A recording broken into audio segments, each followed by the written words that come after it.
Okay, let's read an email. This is from a young man that wrote to me a couple weeks back describing his anxiety and how he is having difficulty making friends at school. We were talking about ways that he might connect with others, and including his professors, in terms of being front and center in class, joining a club, maybe starting a club of his own. So let's hear what the update is. Hi Kurt, thanks for your response. Wait, hold on, I have to navigate this tricky part here. There we go. There we go. Falling down. Ooh, there we go.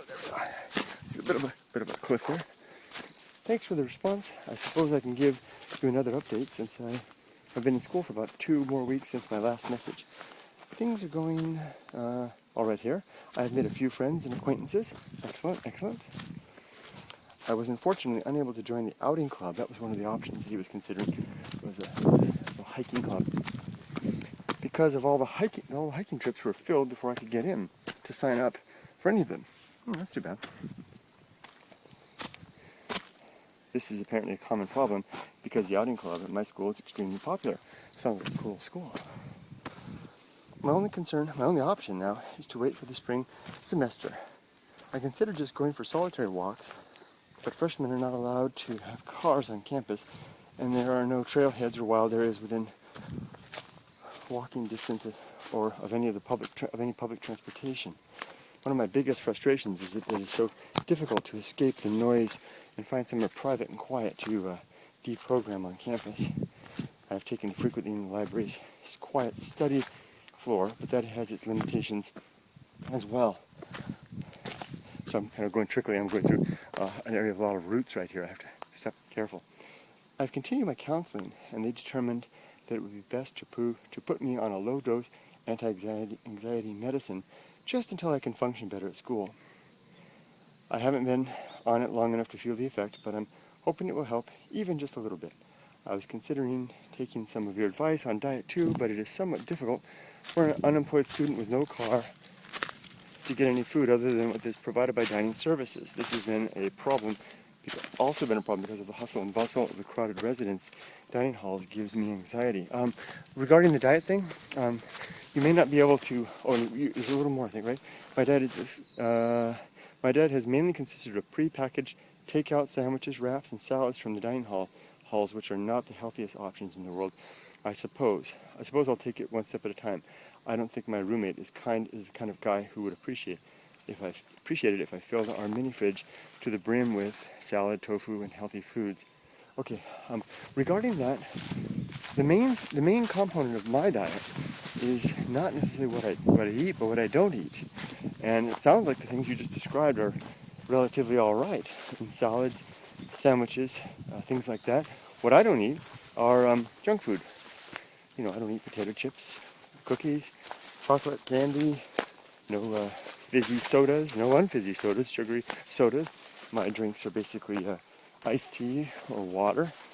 Very, very rarely a little bit of coffee. Like I had a little coffee today. I was working on my resume. I needed a little stimulation, a little inspiration. So I had a little coffee to give me that. Funny how my wife knows when that does me good, and it was her idea. She said, "Let's go out and get a cup of coffee," and it did wonders. But for the most part, I avoid that kind of stuff. I avoid processed foods for the most part. Stuff that like little pizza thingies that you can get in open, microwave pizzas and stuff like that. I definitely avoid those types of things. My rule of thumb is if you have to open it, the package with something, tear it open to get into it, I basically, no thank you. Other than that, it sounds like you're doing, if you can avoid those things, then you'll go a long ways towards living a healthy diet.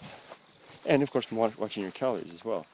If you have an iPhone or a smartphone of any sort, there's an app called MyFitnessPal that I use to monitor my caloric intake, as well as my calories out by exercise. It does wonders. It's running right now on this phone right now, counting each step I take.